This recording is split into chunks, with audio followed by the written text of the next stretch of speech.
gonna go ahead and shoot. Shoot. You see somebody? Where is they shooting at? Okay, wait.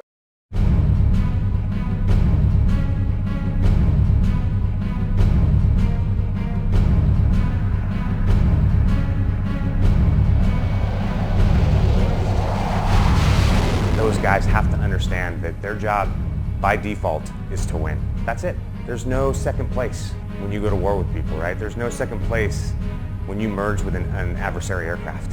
It's him or you. So by default, you win. And if you can't win, then this isn't the job for you.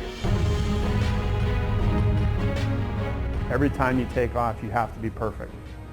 You know that every time you drop a bomb, the guys on the ground are counting on you. Our guys are getting shot up. We need those buildings dropped now. It's a stressful job, but it's stressful to the point that it maximizes your performance when you're airborne. And you get that from the first day of pilot training all the way to hopefully the last sortie that you ever fly in a fighter. We have a lot of students that go downrange. 4 months from leaving here, they're in Afghanistan and they're doing exactly those things. They're dropping GBU-12s on folks, dropping GBU-38s, or they're down doing operations in Syria. So we try to make it as realistic as we can for these guys because we know that there's a good chance that when they leave here just a few months later, they could be downrange doing the same things.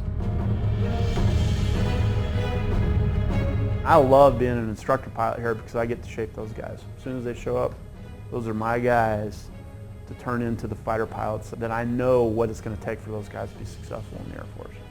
What I want to do is find that optimum stress point so that performance is exceptional. And I remember my IPs doing that to me too. And it was, you'd get done with a day and you're like, man, that was awesome. You'd get done with a day and you're like, that was horrible. But I'm going to get better. 26,000 hostile, single contact. You have to kind of try to instill in them that warrior spirit. You want these guys to learn to be aggressive, how to maximize and max perform the aircraft. And there's a lot that goes into it. And again, it's that shift, it's that mindset shift from I'm flying an airplane to fly it like a fighter. If you want your nose to be over here so that you can get your gun on to kill this guy now, pull and get your nose over there. You don't have to do big maneuvers like you were doing in the T-38. This is a fighter high-performance aircraft, right? If there's something that you want to make go away, put the nose where it needs to be to make it go away. While we're teaching, the basics of how to fly BFM, we're also trying to teach that mentality, right? Kill and kill efficiently.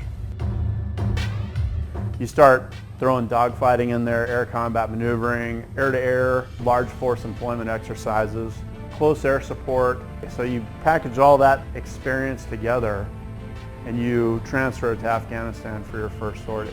At the end of the day, the finished product here at Luke is an incredibly capable fighter pilot.